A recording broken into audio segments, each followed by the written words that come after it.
deceive themselves, that religious believers will deceive themselves as well about whether they are holding to the precepts of their religion. There's no question that's so. But I would still say quite strongly, particularly in a society in which received religion is widely accepted and in which it forms the laws, which it still more or less does in our civilization, that where there is a religious authority, people will behave better than where there is none. Because it troubles them, and there is. I always say it very simply in this way: one chooses. The default position of any thinking person as to whether there is or isn't a God must be agnosticism. There is no way of reaching by experiment or logic or any other way a certain conclusion on this. You choose, and in the course of choosing, you make a decision. Is the universe a cosmic car crash in which actions have no significance beyond their immediate measurable effect, which of course the utilitarians would use? Or is it a created and designed universe in which we have a purpose and in which justice is inherent? Now, if you choose the second one, then all kinds of forces, then you invite all these forces into yourself, into your mind, into your hands, into your tongue, which ever thereafter influence you. And the more you invite them in, the more they influence you. And of course, part of the points about religion is that once you have embraced it, there is this endless business of discovery and study to try and work out really what it is that it means and what you should do, and including an awful lot of self-examination. I think that leads to superior forms of behavior and a stronger morality, and one on which you can rely much more because other people are following it as well as you are. The golden rule is not a very effective form of morality. The golden rule is not actually do as you would be done by. It is look as if you're doing what you would want other people to do to you. And that's, as anybody who's been the victim of his politics knows, quite a lot of very bad people can look as if they're being very nice. And it's quite easy in a society. And without any kind of external authority, that is one of the basic faults of any utilitarian morality, the ability of people to dissemble about what they're really doing. I wouldn't mind picking up the point about the explanatory power which is implied with regard to saying, in order to understand the world properly, you need to make reference to a designer and a creator. Basically, the story is you're replacing one mystery by another mystery. If you really think, I'm not sure one should think this, but if you really do think that the existence of the universe is a mystery, then have you really solved that mystery by saying, so it was created by God? Mind you, God is a mystery and moves in a mysterious way, and we can't say this about him or that about him, not sure what we can say about him and so forth. That isn't in fact a credible intellectual position with regard to explaining the universe. Whether we need to explain the universe is another matter, of course. I suppose I'm on the side of thinking we don't. But that's a separate issue. I really do think it's a mistake to say, hey, there's some mystery here, we can solve it with reference to God. That is no solution at all, unless you then start identifying God with some sayings in some ancient books, and that is another big leap. And then you start picking and choosing.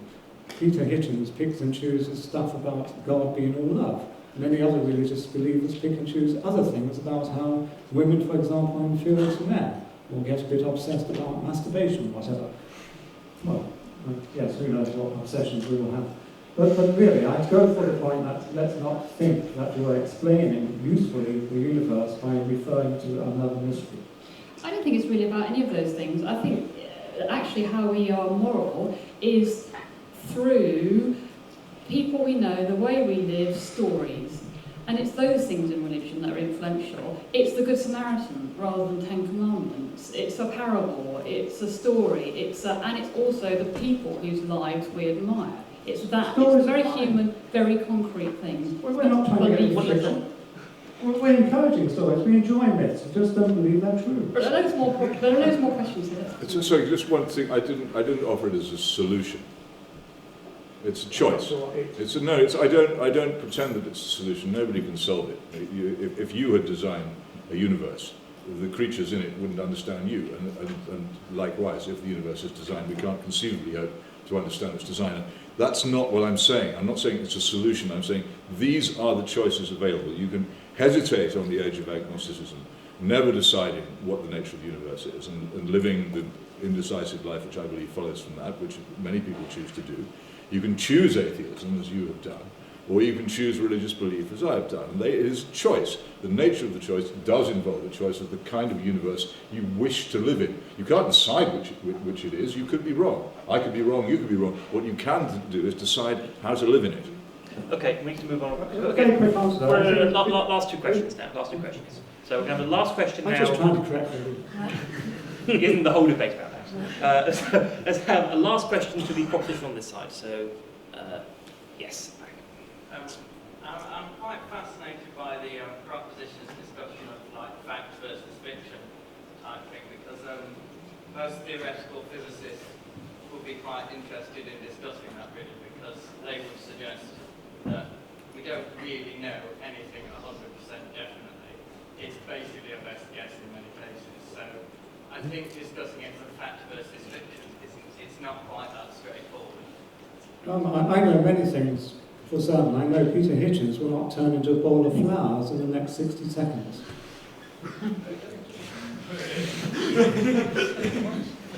I'm straining. I think Brother Paley.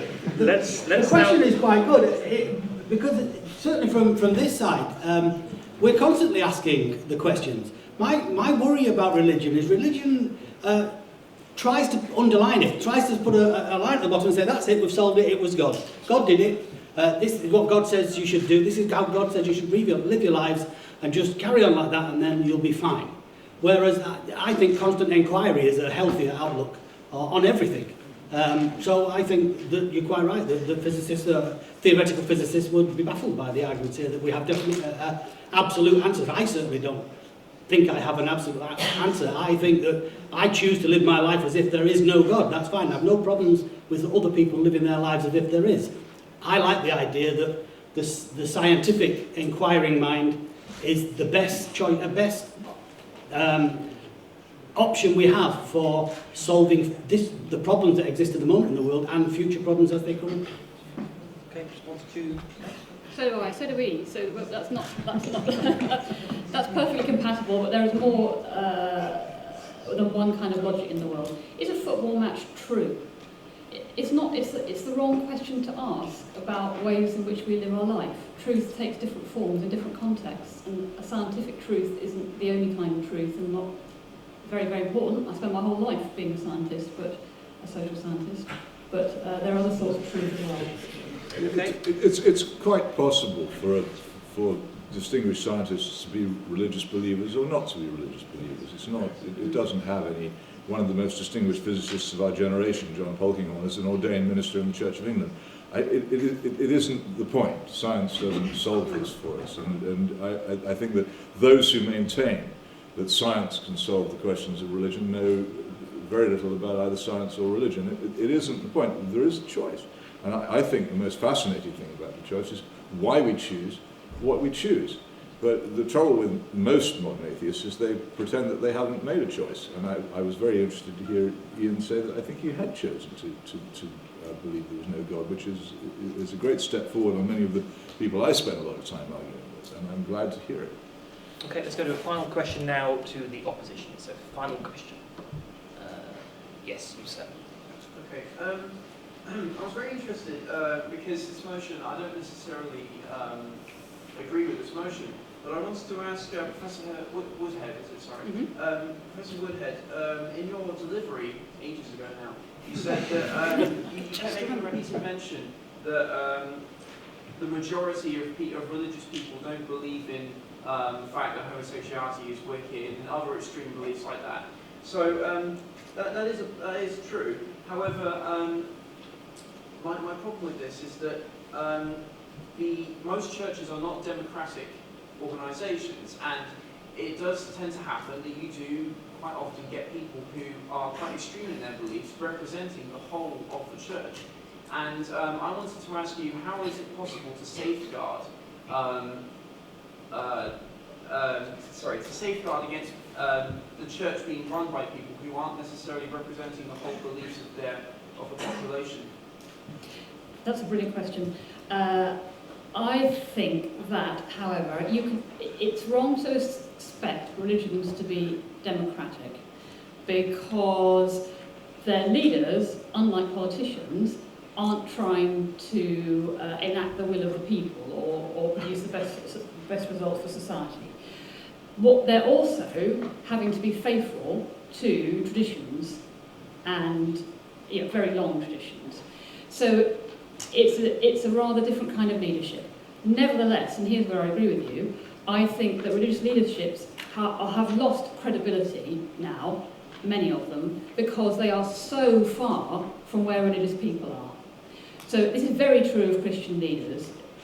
In this country, I just did a big poll of Catholics. What percentage of Catholics do you think are faithful to the Catholic Church's teaching? Very few. In this country, 5%. And under 30s, 2%. Now, when you've got a situation where only 2% of Catholics agree with what their leaders are telling them, you've got a massive problem of credibility.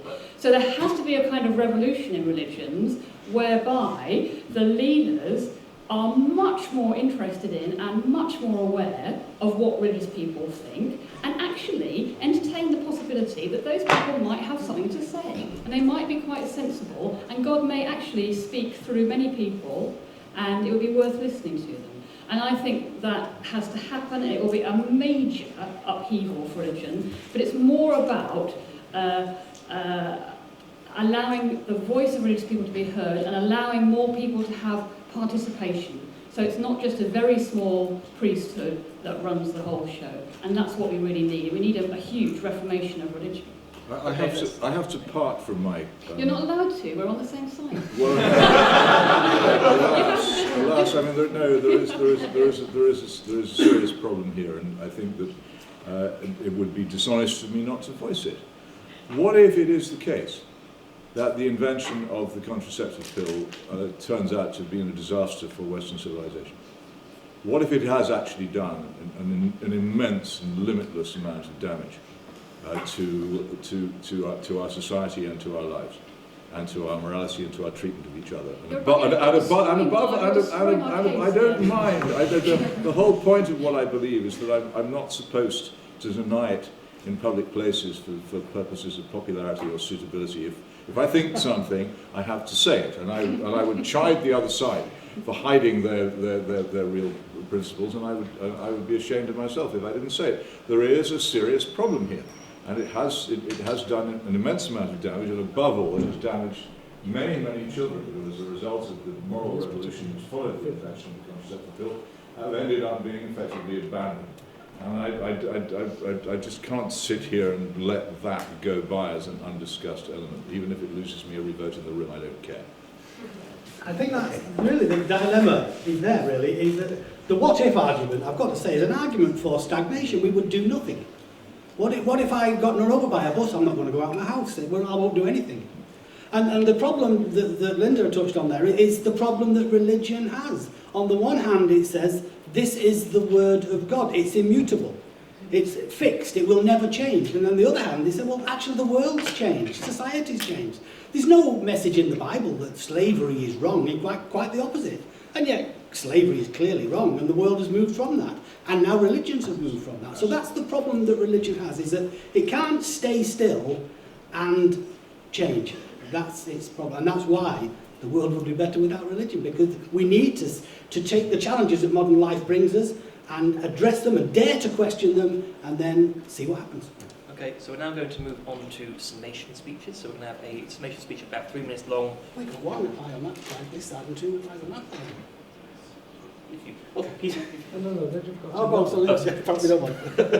So if we would like to have a 3-minute summation speech from a member of the opposition just to sum up their views on the motion. So You're going. That's okay. Well, this won't take long. In fact, the proposition have already got what they want. They have achieved a society in which religion has been driven to the margins of life, in which most people in the most civilized and advanced countries of the world are not taught religious principles or indeed the details of the religions of their ancestors, and have been cut off from a tradition of 2,000 years in the space of 100. And we see all around us the examples of what happens. And I raised earlier two terrible things which have happened in the past century. One, the appalling willingness of civilized countries to resort to the deliberate killing of civilians in war. And secondly, the revolting tragedy which goes on all around us, the annual massacre of tens of thousands of unborn babies in abortion clinics. And if you wish to see this future perfectly described, then read Aldous Huxley's Brave New World, which he wrote as a satire in 1938, and by 1948 was beginning to view as a rather accurate prophecy. A society in which the state is totally powerful, in which the family has ceased to exist, in which the old are euthanized, in which the state rummages ceaselessly in the womb, sometimes to kill, sometimes to alter, and in which free thought has almost entirely disappeared. That's what they want. They may not even know that they want it. It's what they're getting, it's what you're getting, and it seems to me that it will be a tragedy if it happens. I would like at least to be one of those voices who spoke against it before it was too late.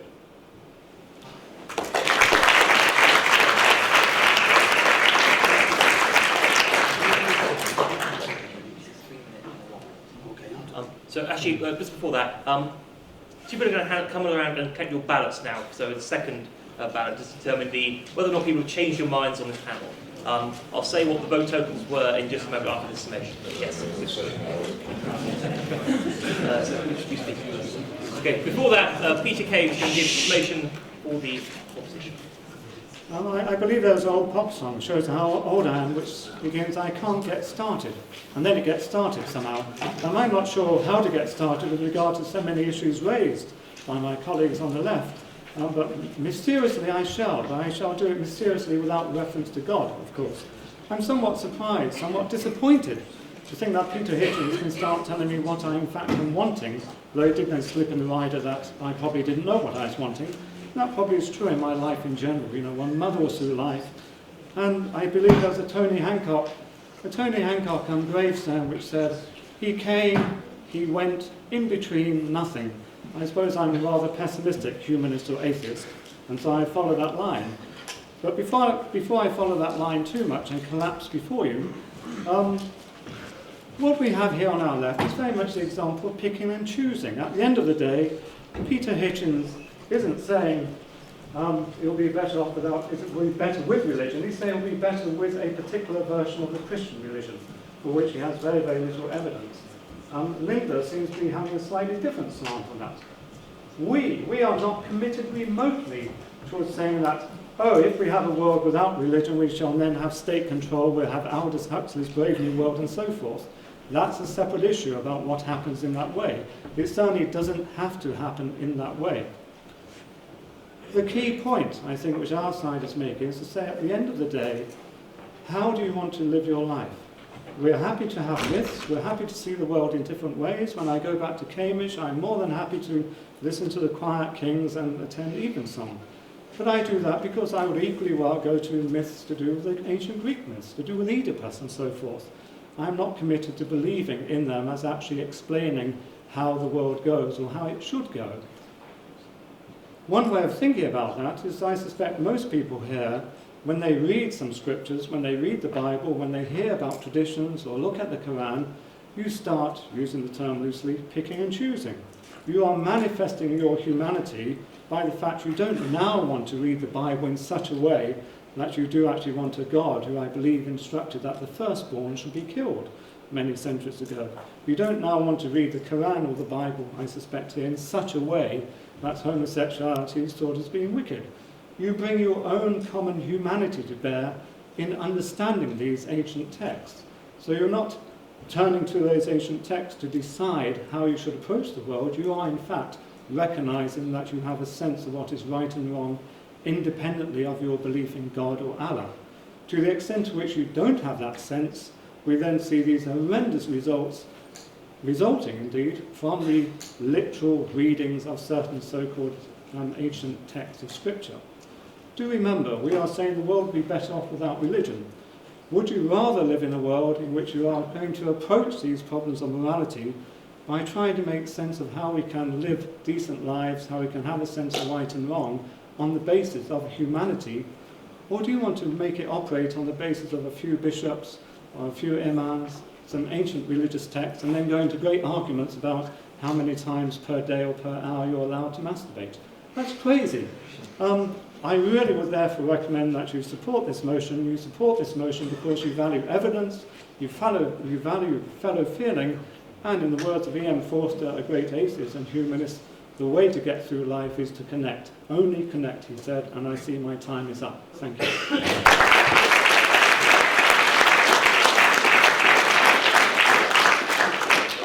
We're now going to go to the final summation from the opposition side, so I'd like to welcome Professor Woodhead for her closing remarks.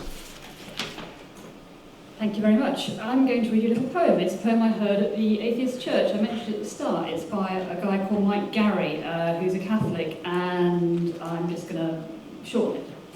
What my mum taught me. How to dream, that God is free, that love isn't all you need. What my mum taught me.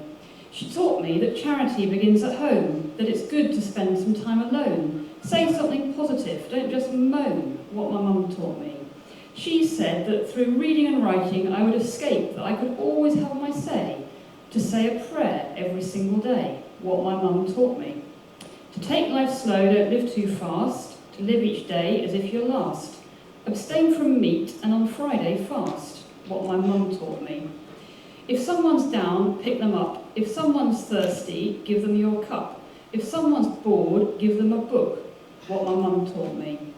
If someone's homeless, take them in, that God will always forgive a sin. To put my litter in the bin. What my mum taught me.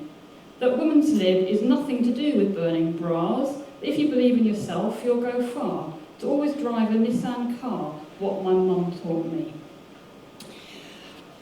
Would the world be better off without his mum, or without the Catholic tradition, the battery's gone, that formed her? Would it be better? We haven't really imagined what the world would be like without religion. So as you make up your minds, try and imagine a world without religion. Try and imagine all the institutions that would have to be recreated.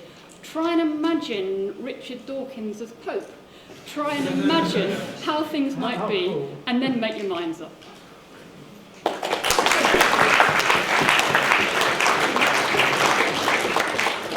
Okay, and for closing remarks from the proposition, we will now have Ian Abbott. We've heard this evening that claims that religion persuades human beings to behave better, but only doing work that they perceive to be the work of their God, not the work of somebody else's God, not for the benefit of mankind, but for the benefit of mankind in the name of their God, to benefit mankind with an element of proselytizing. Because whereas religion, or the people who are religious, never lose an opportunity to point out these examples of good works, you should never lose sight of the fact that religion may have persuaded humans to behave better, but it has also persuaded them to behave worse, to behave far worse than they ever could have behaved without religion.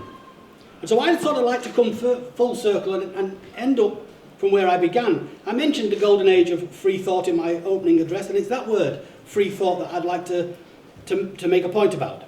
Free thinking used to be the term to describe people who found that they couldn't sign up to abdicating their intellectual integrity to the religion demands that they do. These people that wouldn't take things on, forgive this, faith value, but they relied on investigation, evidence and on logic. Of course, that term's fallen into disuse now. And I suspect it's because religious apologists find it's too benign, it's too sensible. The preferred term these days is aggressive secularist, an oxymoron if ever there was one. Anti-Semitic, Islamophobic, and would you even believe Christianophobic. But these terms are there to invoke an impression that religion has now become a victim of modernity, a casualty of progress, that it must be protected at all costs. But if the choice is between thinking freely and religion, and I submit that clearly is the choice, then try saying this before you make your final vote. This House believes that the world would be better off without free thought.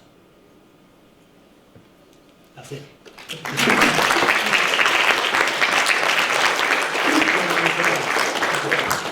Okay, I thank Mr. Abbott for his speech. You voted already. The necessities of time. Okay, so a few announcements first. Firstly, the vote total before the debate was 29 in favour of the motion, 32 against the motion, abstentions 25. So all to play for at the beginning of this debate.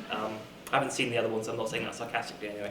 A few announcements. Firstly, elections for the Lancaster Debating Union Executive are in fact open. You have until 6 o'clock tomorrow to nominate yourself. On the Facebook page, there's the nomination Google Doc where you can sign up for any of the positions. I would encourage you most certainly to do that, or to ask an executive member who's currently holding that role whether or not it's a good thing to do. I would say it's unanimously it is.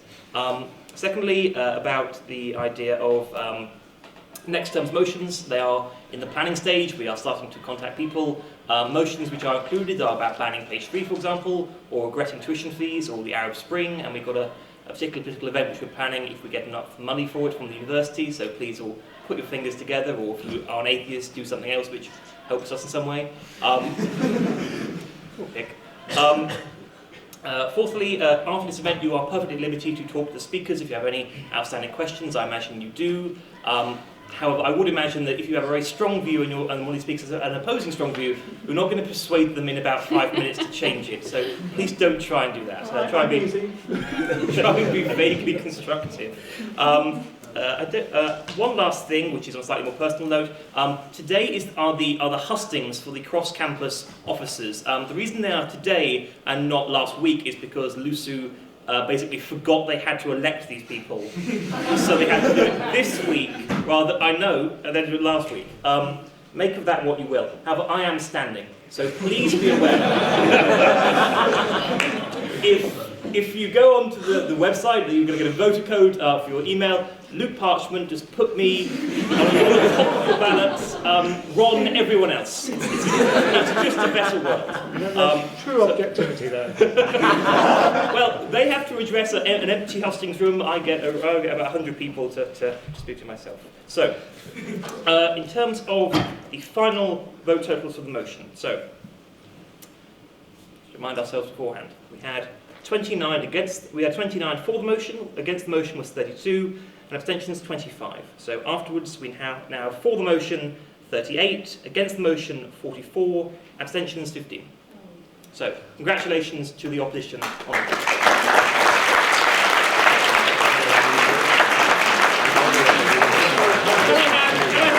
Final round of applause for all of our speakers taking time out of